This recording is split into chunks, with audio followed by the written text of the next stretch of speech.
Hi, everyone, and welcome to this live lesson, part of the virtual Ocean Pavilion everyone, at COP30. It's also part of the Convex Seascape Survey education program. And today, what we're going to be talking about and learning about is what has the ocean got to do with climate. And to help us answer this very, very important question, it's my great pleasure to welcome Tom to this live lesson. Hi, Tom. Hi, Jamie. How you? Could you just introduce yourself quickly to those in the Virtual Ocean Pavilion and those in classes watching? Yeah, absolutely. With pleasure. Well, it's great to be here. My name is Tom Rowland. I'm a senior lecturer of physical geography at the University of Exeter. And I'm working on the Convex Seascape Survey. I have a slight confession to make in that by training, I'm actually a terrestrial ecosystem scientist. And it's the Convex Seascape Survey that's allowed me to really learn a lot more about the oceans. So in many ways, I'm going to be learning with our students today. And if there's any educators in the crowd, what I'm doing in pedagogical terms is modeling scholarship by, like I said, learning alongside the students. Brilliant. Tom, thanks so much. So we've got this lesson for classes watching. This is also part of the Virtual Ocean Pavilion, as I mentioned, for those professional scientists and those working in this area. What we hope you get from this live lesson is an overview of what some of the learning choices we have for bringing this to young people, what some of the things that they may not know. So just follow along and we hope you'll enjoy the ride. Just before we start, we've got a shout out to Tring School and Year 8 who are studying global issues. Hi to all the students there. We've got schools from India, Canada, Austria, Poland, and the UK joining. So really massive welcome to all of you. Tom, can we get started? We've talked about the Convex Seascape Survey a couple of times. Can we just get started with what that is, and then we'll get into the live lesson itself? Yeah, absolutely. So the Convex Seascape Survey is a huge 5-year international project that focuses on bringing ocean experts together from around the world to answer some really crucial questions around the role of coastal ecosystems and continental shelf habitats in the global carbon cycle. My particular contribution in this project is to look at how much carbon exists in continental shelf sediments, where it came from, and how quickly it accumulated. Brilliant. Thank you. We're gonna start off with some hopefully simple science that everybody should know, and then we're going to expand it. We're going to start off by talking about the ocean and the carbon cycle. I know we have a range of age groups here.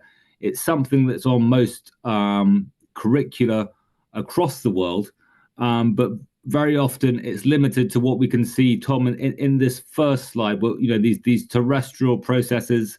Can you just give those watching a bit of an update on what we can see in this slide? Yeah, so I think most people are fairly familiar with the concept of the terrestrial carbon cycle. This idea that plants photosynthesize, they take in CO2 from the air. Some of that ends up in soils, and if it's there for a long time, it turns into fossil fuels and so on and so forth. But the ocean actually has its own version, its own component of this global carbon cycle. And actually, many of the processes here are quite similar to the ones that we understand in terrestrial systems.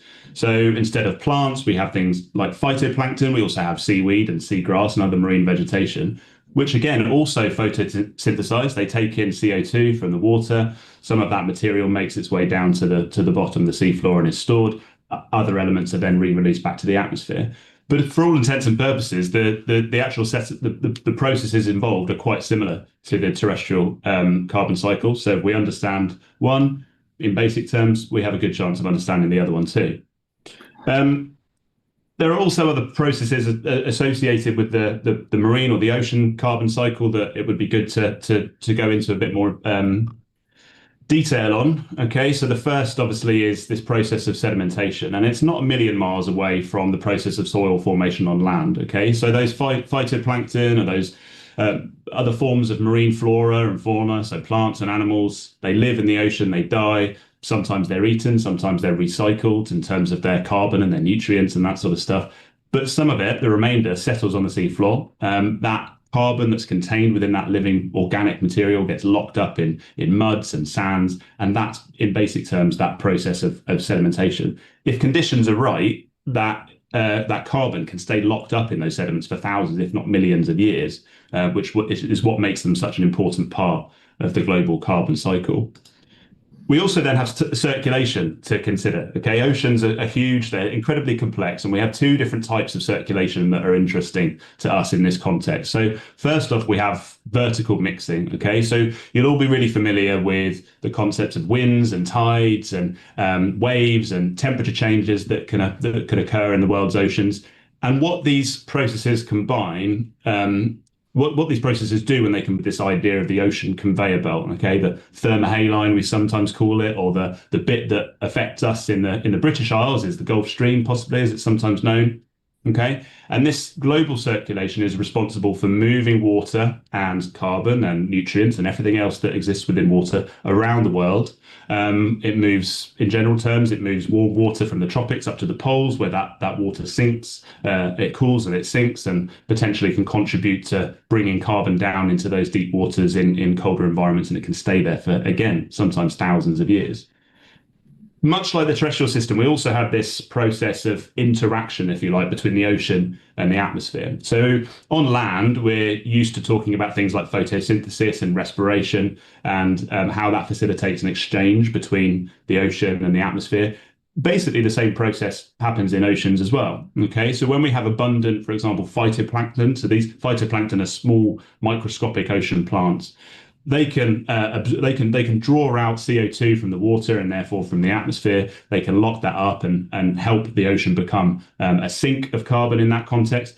But also, when they die and they decay, they release that carbon quite often in surface waters, and that can be released into the atmosphere. Or when they die and decay, they actually fall to the seabed, as we talked about, that process of sedimentation, and get locked up in the sediments on the seafloor as well. And then finally, I think it's really important not to consider the terrestrial carbon cycle and the oceanic carbon cycle as separate. Okay, they're very much connected. And runoff, as the diagram shows here, is one really good example of how these interactions between the terrestrial and the marine carbon cycle can take place. So obviously on land, we have carbon being absorbed by things like plants and animals. That then can enter the soils, it can enter rivers, it can enter groundwater and make its way through those processes into the oceans. Once it reaches the oceans, it can be used by marine life to survive, to feed on and all that sort of stuff. Or again, it can sink to the seafloor and get locked up. So that's one of the reasons why actually we need to think, when we're trying to protect our oceans, we also need to think about protecting our terrestrial ecosystems too, because they're all interconnected. Brilliant. Tom, an amazing run through the ocean carbon cycle and beyond. A couple of things that struck me, which maybe you can share. I think the first of all is how can we understand climate through this diagram that we've now climate change that we through this diagram we've now got on screen. Yeah, so I think the one of the key things in the climate change discussion is the bit on the far left there, this human activity that is essentially releasing huge amounts of greenhouse gas into the Earth's atmosphere. And that's one of the key components of the global carbon cycle that has changed in recent decades and centuries. And it's become such an important element of the cycle for us as we learn more about the impacts, past, present, and future of climate change. So really, for me, it's about those emissions that are coming from the factories and the cars that we can see over on the far side there, and thinking about how all of the elements of the carbon cycle further to the right, so the vegetation, the forests, the oceans, the continental shelf habitats, can help us in mitigating against those anthropogenic greenhouse gas emissions. And I think this is the last one before we move on to the next question is, how important do you think it is that we have this very joined up picture of the Earth system, where we don't just look at one thing in isolation, but we try and join everything up? Yeah, absolutely. I think it's vital. I think the more that we learn about how the Earth system operates, how it interacts, the more important it becomes for us to understand that everything is essentially linked, and change in one element of the Earth system or in the carbon cycle can have knock-on effects. So we really can't alter one element or preserve or protect one element without thinking about preserving and protecting other elements too. It's all absolutely interlinked. Tom, thank you so much for that wonderful overview of the carbon cycle. You've talked through some of these sort of, stores, atmosphere, vegetation, soil, sediment. I think we're going to go on to the next section is to understand not just the idea of a process, but the sort of the numbers behind this or the levels behind this. And so, where is all the carbon? We've got a quick poll. I think the first poll for Tom, and you can take classes and other viewers through the carbon ranking poll, if you will. Yeah, absolutely. So we can see in front of us a series of boxes of different sizes. Now, these all represent different carbon stores on Earth. Okay, so different parts of our global carbon cycle. And what we're asking you to do is try and work out which of these different boxes, which of course are different sizes, and the different sizes relate to how much carbon is locked up in each component. Try and work out what each one of those boxes actually represents, whether it's atmosphere, fossil fuels, the ocean, soil and sediment, or vegetation. Now, important to add that those answers there are listed in alphabetical order, so no clues are being given away here. And the poll box is just to the side of the main viewer, so it's where the Q&A is. We've just pressed play on that, so the poll will be showing. Do drop us a message if that's not. But I think you've got a minute to try and get these in order from the biggest. So drag the biggest one to the top, and then the smallest at the bottom, and we'll see how you get on in just a minute's time.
So you've been doing amazing stuff, Tom. I'm just going to give you some of the results coming through.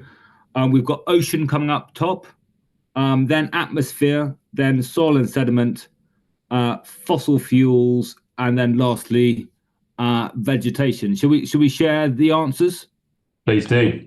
Okay, brilliant. I think we've got those coming up on screen now with the colours for each of the slides, and take us through, Tom, some of the things that maybe might surprise people watching. Yeah, absolutely. Well, it sounds like people have been doing their research really nicely and paying attention in class, because it sounds like the order of those was nearly spot on.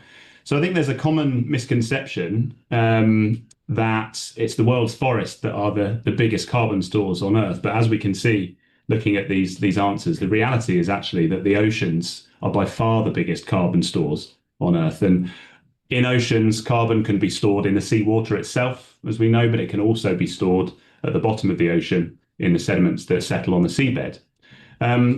Those sort of terrestrial soils and sediments, things like peatlands, are incredibly important, but again dwarfed by the role played, the store provided by the world's oceans.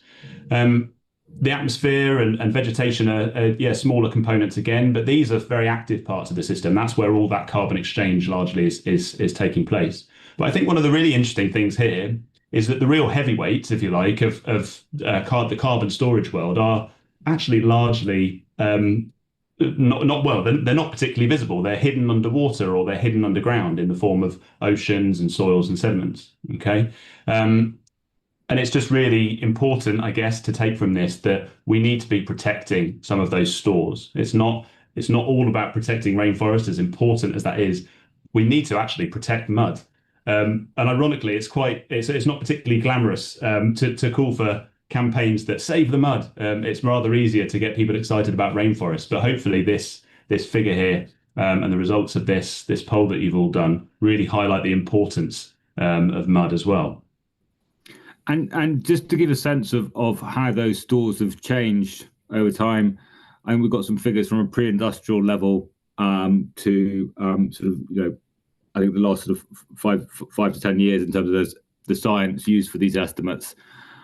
What are some of the big changes here that you would like to highlight for classes? Yeah, absolutely. I think Yeah. yeah, thanks, Jamie. I think the big story here is the depletion of fossil fuels. Okay, so on the left-hand side there, we can see the size of these different carbon stores in pre-industrial times, and then where they're at right now. And we can see like I say, one of the big stories is the fact that that fossil fuels store has got dramatically smaller. Equally, the carbon store provided by the Earth's atmosphere has increased considerably as well. Everything else has stayed relatively comparable. So the big story there for me is really this interchange between the atmosphere and the fossil fuels.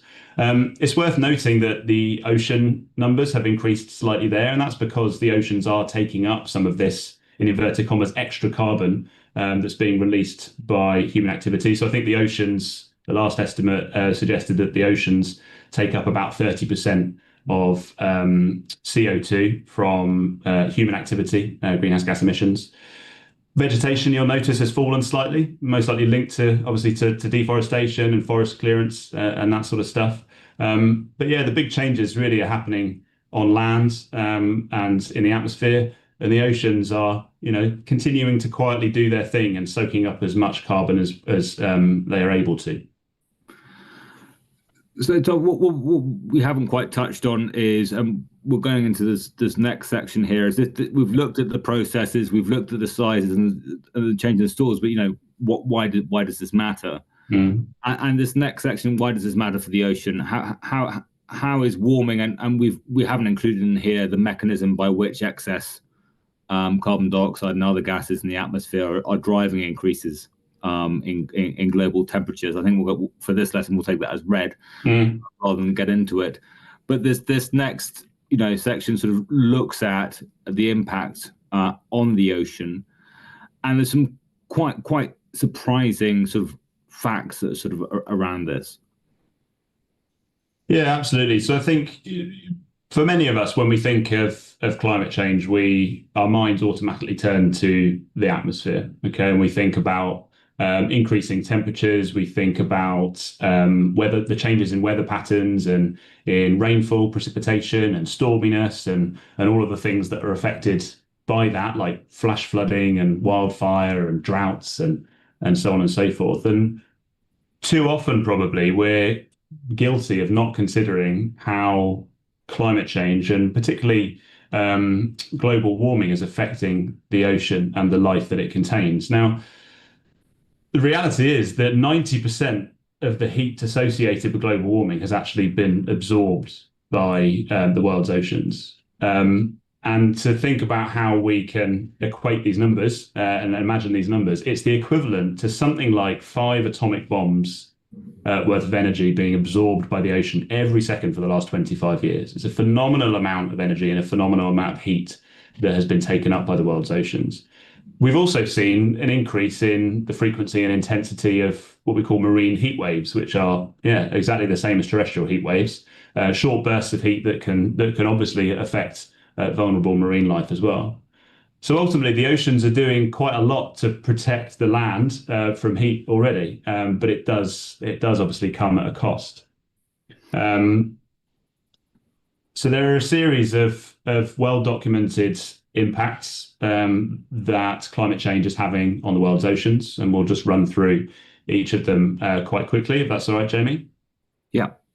Yeah, so we've got we've got sea level. Okay, so sea levels are rising for two reasons really. One is because warm water actually expands and therefore raises sea levels as a result of that, so thermal expansion, but also because in a warming world, ice in particularly in polar regions, obviously, is melting and finding its way to the ocean and raising sea level for that reason as well. And the likelihood is that we're looking at sea level rise of something like 2 meters by the end of the century. Beyond that, the numbers get even bigger, but we won't get into that today. Coral reefs, again, another very charismatic, iconic ocean system are suffering at the hands of climate change and the impacts that are being felt by the ocean. So corals are extremely vulnerable, and they tend to form, or they only form in very specific areas because they have a very specific temperature window in which they can form and grow. And the problem is that the world's oceans are warming. It's creating a situation where the algae that those corals rely upon um, is actually failing to interact with the corals, actually dying off, and as a result, we're starting to see these beautiful, iconic coral reefs bleaching. Okay, so turning white and ultimately dying. And there's great concern that these fantastic biodiverse ecosystems that we enjoy so much might well be one of the first to be lost to climate change. Um, Sea ice. Okay, so unsurprisingly, again in a warming world, sea ice is being lost, is shrinking. We've got rising temperatures globally, particularly in high latitude areas like the Arctic. So we're seeing a decline in sea ice there. We're seeing habitat loss. So the seals and the polar bears that we all know and love and that rely on the sea ice for getting about and finding food are being detrimentally affected by the loss of sea ice. We're also seeing something of a feedback loop here. Okay, so one of the important functions of sea ice is that it's white and it reflects solar energy back into space.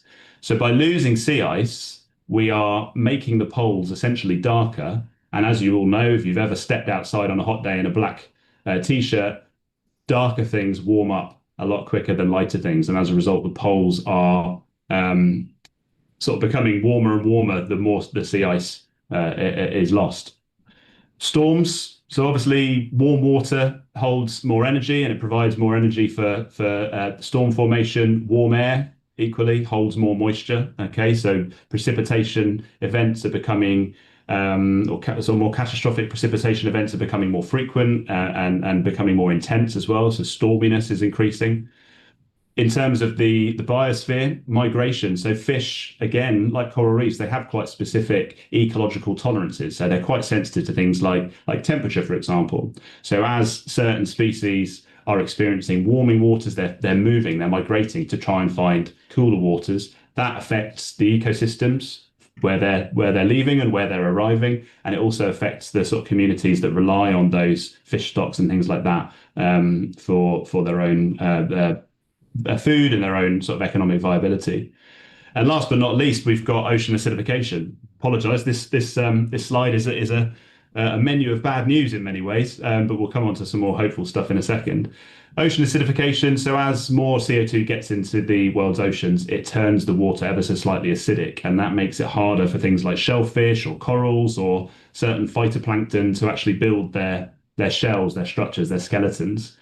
So this sort of primary producer, this bottom of the food chain suite of animals is being affected by ocean acidification, and it's causing sort of fundamental disruption to the building blocks of life in the oceans. Tom, that I mean, as you say, a bit of a catalogue of doom. We'll come on to some more hopeful messaging in just a while.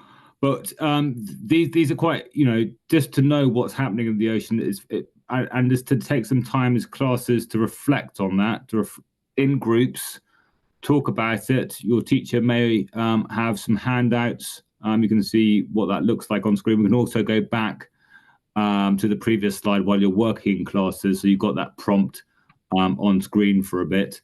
But what would be great is just there's no right or wrong answer here, but just reflect and connect to these and just share sort of maybe what feels most important to you. And again, there's not sort of like a hierarchy of what's the biggest issue, but just to reflect on that in groups. And we're going to put aside 4 minutes to do this, give you some proper time to have a meaningful chat in class or wherever you are, with a colleague, with yourself if you're watching on your own, and just take that time, and we'll use the answers you put into the poll. We'll get that up shortly, just to have a chat, and Tom to reflect on what people come back with. Absolutely. Brilliant. So we'll start now.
Hi, Tom, and thank you, classes. I hope you've had great discussions, and you probably could have spoken for a lot longer, but sorry to cut that a bit short.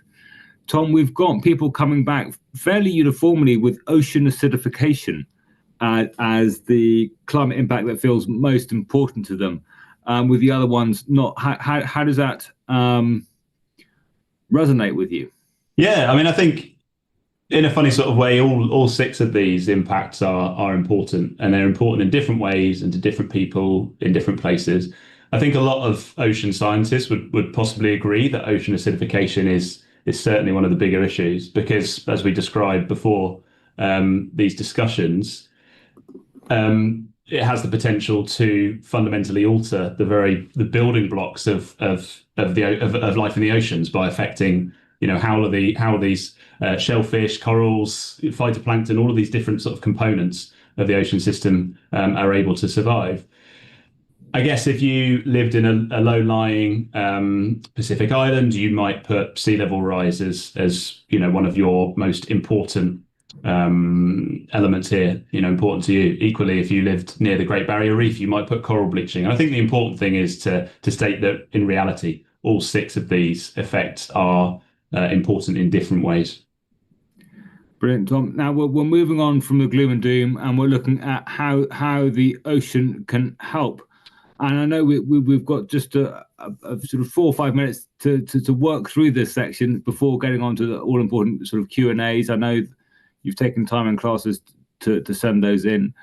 Um, Tom, we've got the slide up on screen. Two terms, one of which may be familiar as a concept to classes, but can you just take us through what's going on here? What is nature based and decarbonisation?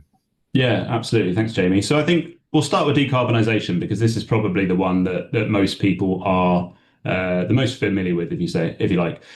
So there are many different potential sort of mitigation and adaptation strategies. These are probably two of the most discussed. Decarbonisation is, again, like I say, probably the one that most people are most familiar with. But I think it's important to consider it in different ways. So fundamentally, it's about reducing the amount of greenhouse gas that we as human beings emit, release into the Earth's atmosphere. Okay, primarily CO2, but also methane and things like that. Many people, I guess, think about this on an individual basis, though, and I think it's important to consider that it's not just something that we should be aiming to do as individuals. Okay, so the way that I often frame this when I'm teaching my university courses is that I talk about the four C's. So it's about consumers, so individuals, but it's also about communities, it's about countries, and also companies finding cleaner ways to live, to travel, and to make things, to sell things, to ship things around the world. So as consumers, as individuals, we can make small choices around what we buy, what we eat, what we use in our day-to-day lives, how we travel, how we get about, whether that's to work or to school, but also on holiday and things like that. When it comes to communities, we can think about how we can improve things like recycling programs or improve our public transport or provide greener spaces for us to enjoy. When it comes to that sort of country level scale, we can think about investing in renewable energies. We can think about our governments committing to clean, climate conscious policies. But also, it's important that we don't forget companies as well. So, corporations have a responsibility to reduce their carbon impact and their greenhouse gas emissions as well. So it's really a question about not just individuals doing their bit and maybe switching to a more plant-based diet or perhaps using their bike more than they use their car and those sorts of things. There are things that we can all do at various different levels of our society structures to really help decarbonize.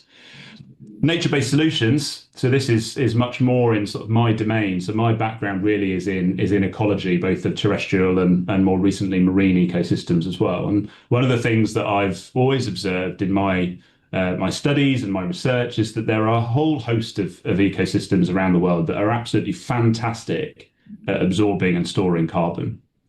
Okay, so what we talk about in this context when we talk about nature-based solutions is helping those ecosystems by protecting them and by restoring them. We often think about how we do this on land. Okay, so obviously protecting forests, possibly replanting forests, replanting trees. We talk about more recently, and especially in the UK, we think about restoring and protecting peatlands. So the peatlands in the UK are one of the biggest carbon stores we have terrestrially. So there are all sorts of projects focused on restoring them and making sure they stay wet and they retain that functionality to be able to lock in huge amounts of carbon. But in the oceans, again, our minds really here turn to this concept, the blue carbon ecosystems, that's become a really popular idea and a really popular focus of research in sort of recent decades, and how we can best protect and restore ecosystems like mangroves, like seagrass meadows, like kelp forests, like salt marshes. Okay, all of these sort of coastal and shallow marine ecosystems that are so good at locking up carbon.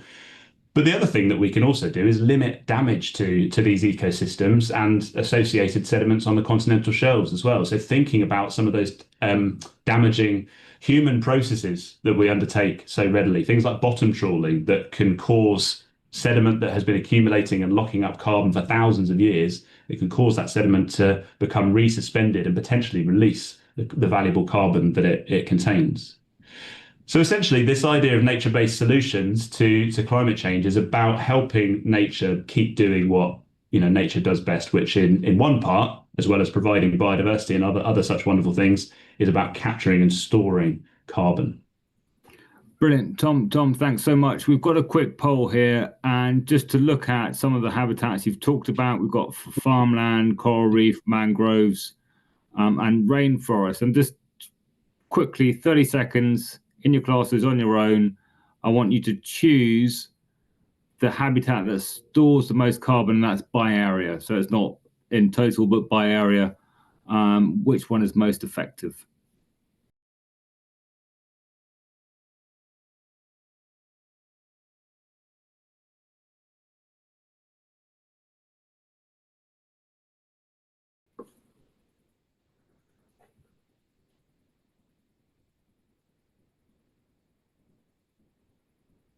So we're just going to wait a little bit more. We've got one vote, two votes in. We've got mangroves currently in the lead with coral. I mean, it's a bit like a race course at the moment. Yeah. We've got coral reef and mangroves neck and neck, but mangroves slowly taking over. And I feel like we're into the final furlong. What's going on, Tom? Give us the answer. Yeah, well, if mangroves are easing into the lead, they're spot on. Mangroves, it might surprise you, store more carbon per unit area than pretty much any other habitat on Earth. And part of the reason they do this is because they not only store carbon in their root complexes, which sit above the water, and the trees, obviously, that are growing on top of that. They also store mud in the store carbon in the muds that sit below them. So they've got above ground carbon stores and below ground carbon stores, which is in some ways quite unusual. And that's the same for many other blue carbon ecosystems too. And I mean, if you're near the coast, and we've got a map, if you're near the coast, you're near a blue carbon habitat, basically. Sorry. And we've got this map up showing the distribution across the world to find out which one is closest to you. I think, Tom, you can take us through a couple of highlights. Yeah, absolutely. So we've got our four key blue carbon ecosystems there. We've got mangroves that tend to sort of hug the tropical coastlines there. We've got salt marshes that we tend to find in sort of more cooler and temperate regions. Seagrass meadows will actually grow pretty much anywhere, provided that the conditions are shallow and sunny. And kelp forests, equally, they're the ones that are thriving up in sort of cold nutrient seas as well. So I think we've got a few sort of local shout outs to do. We've got people joining us from all over the world here. So if you're from the UK, your blue carbon ecosystem of choice is really the salt marsh and the kelp forests that are so prevalent around the UK and Canada. Similar, we've got salt marshes and kelp forests on both the Atlantic and the Pacific coasts. In India, we've got people joining us from India. We have mangroves there down in the tropics, and also seagrass meadows again on both coasts. We've got people joining us from Austria and from Poland. Sadly, for the Austrians there, you don't have a coastline, but we're not going to leave you out. You've got other systems that link you to the marine carbon cycle. So you've got the River Danube, for example, which takes carbon off the land and takes it out to sea. And that's one of those classic examples of how the terrestrial and the ocean carbon cycle can be linked as well. And then just to remind you then what we're looking at here, you can see this sort of thin ribbon of lighter blue on the map there, and that's that sort of continental shelf sea where these blue carbon ecosystems are meeting the processes associated with the wider ocean. And that's why they're such an important area for us to focus on in learning about the marine carbon cycle. Tom, thanks so much. You've been absolutely brilliant. We're going to go straight to Q&A now. I know we've got just 5 minutes of the formal lesson left. If we go over by a few more minutes, Tom, I hope you've got. That's fine. Yeah. Do keep on putting your questions in. Use the thumbs up icon to upvote any questions you'd like to be sort of prioritized. But we'll go through them, Tom, sort of, in the order that they're being submitted. Mm-hmm. First question is sort of how have ocean temperatures changed in the last 10 years and what's that impact been on life in the ocean, basically? Yeah, so I think the most recent estimates are that oceans have warmed by about 0.2 degrees in the past 10 years or so. It sounds like quite a small number, as a lot of these numbers do when we talk about temperature increases globally, but actually it all adds up, and it doesn't take a lot of temperature increase to have quite significant impacts. One of the other things that's happening more frequently and with more intensity is the occurrence of these sort of these ocean heat waves as well, which again, as we've already discussed, are having massive effects on a variety of different marine and coastal ecosystems. Brilliant. Thanks. The next question is from BFC Cornwall. Are there any species in the oceans that will benefit from the change in ocean currents and ocean climate? Are there any winners?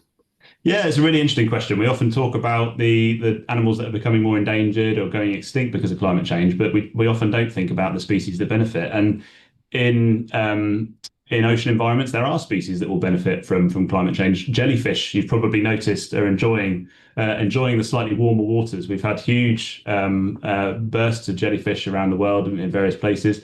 Warm water fish as well are in some instances, seeing their habitat expand. But it's always important to remember that although some of these species are enjoying themselves, that often comes at the cost of the demise of other species and habitats as well. Essentially, although we're seeing some species benefit and some species not benefit so much, we're seeing a fundamental restructure of our oceans and the habitats that they contain, which is something to be a little bit worried about. Tom, there's a question here from KC1. Is there anything to be done, or are the oceans doomed? Yeah, so I think this goes back to what we were talking about earlier. There's a lot of doom and gloom to be found in this discussion if you look for it. It's important that we don't get weighed down entirely by that. So the answer is no. Our oceans are not doomed, and I think it's really important, especially for young people who are joining us, to not feel at all that all hope is gone. There is absolutely hope left. Things, I admit, aren't looking particularly rosy right now, but there's still time to do something about it. And the last IPCC report, so the big semi-regular report on all the climate change knowledge in the world, made a point that it's not too late. There's time to do something about it. So what we really need to be thinking about doing is cutting emissions in all sorts of different creative ways, about protecting those crucial habitats. Okay, so thinking about nature-based solutions, and just giving ecosystems the time, the space, the support that they need to recover and start soaking up some of that carbon that we're emitting into the Earth's atmosphere. Tom, thanks so much. There's a great question here, which I rather like, which is, what impact will climate change have upon seahorses? Yeah, so I'm not a seahorse scientist, but I guess this is quite a useful question in many ways. So seahorses, as far as I'm aware, really like hanging out and building their lives in blue carbon ecosystems, like the ones we talked about: seagrass meadows, mangroves, coral reefs, kelp forest, that sort of stuff. So straight away, we know that some of those ecosystems are under threat. Okay, and as a result, the seahorses and the other marine life that inhabit them are also under threat. So by protecting and restoring those blue carbon ecosystems, we can help protect seahorses and other sort of cute and charismatic species. And I call them cute and charismatic because, as I said earlier, it's quite hard to get people excited about muddy ecosystems sometimes. So it doesn't hurt us at all if in our discussions of ocean mud, we're also able to talk about the home that's provided to seahorses. Okay, and people are naturally drawn to those charismatic species. So if we can get people excited about seahorses, we can get them excited about mud as well, and that's really important for us. Tom, thank you very much. We've got a question here from St. Meg's, which is what can we do to protect the ocean from climate change? Yeah, so I think again, the biggest thing that we need to do is limit our greenhouse gas emissions. Okay, that's the in all of these questions around what can we do about terrestrial ecosystem protection or marine ecosystem protection, or the answer nearly always comes back to reducing carbon emissions. But there are also other things that we can do more specifically with regards to the oceans. And again, it comes back to, I might be biased because it's what I work on, but it comes back to protecting those blue carbon ecosystems and those shallow marine ecosystems, restoring them where we're able to, and also just doing a lot more research into them to understand how they work and how they might perform, how they might react to climate change going forward as well.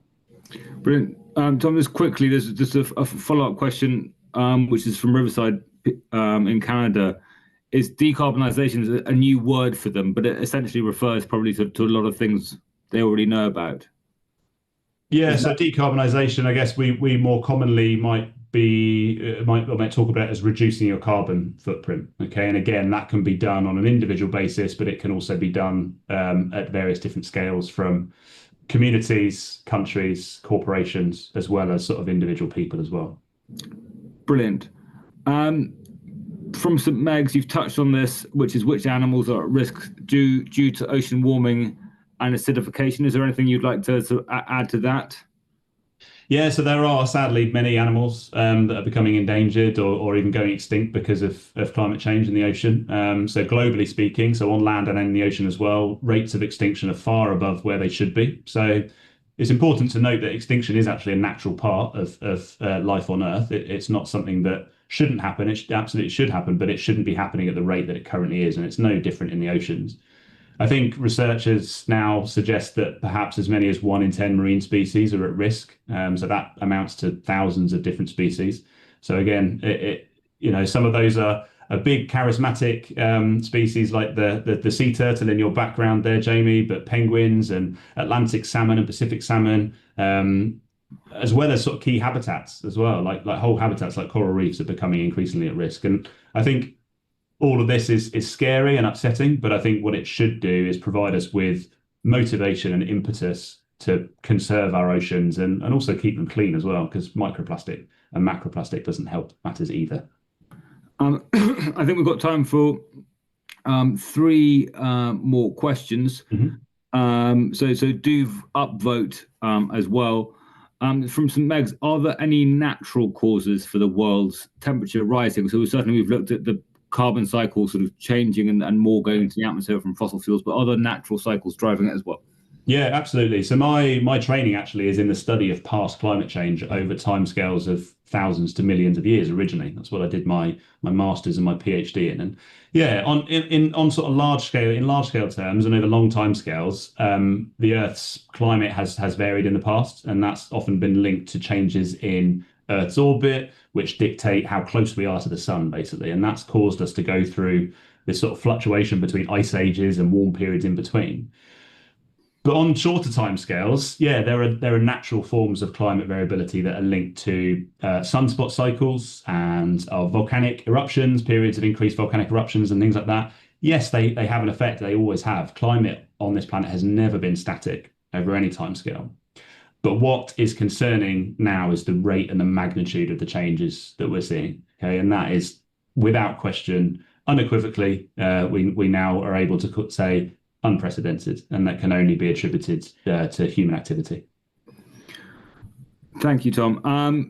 We're going into the last question is going into coral reefs. Is there a man-made approach to apply to rebuilding the coral reefs? Yeah, absolutely. And I was teaching about this just the other day at Exeter University. I'm not a coral reef scientist, but there are some really exciting things that people in my department are involved with as well. They're doing things like 3D printing coral reef structures and replanting corals and all those sorts of things to try and combat the effects of bleaching events that have happened, with increased frequency recently. So again, it's another example on paper, we should be worried about coral reefs. We should be concerned around these claims that they may well be the first ecosystem to be lost to climate change. But it doesn't mean that all hope is gone, because there are scientists all around the world who are working night and day to try and find solutions. And some of these solutions can be really creative, such as 3D printing brand new coral reefs. Tom, thank you so much for answering all the questions, for sharing your wonderful knowledge and insights with the classes and those participants in the virtual Ocean Pavilion. It's been wonderful. Thank you to everybody who's been watching for your great discussions in class and for the questions you sent through. It's been great. Do keep on studying these incredibly important topics. And do know that we, as Tom said, are not doomed. There is a lot of great, interesting, but probably quite hard work to do in tackling climate change. So it's goodbye from us. Bye bye.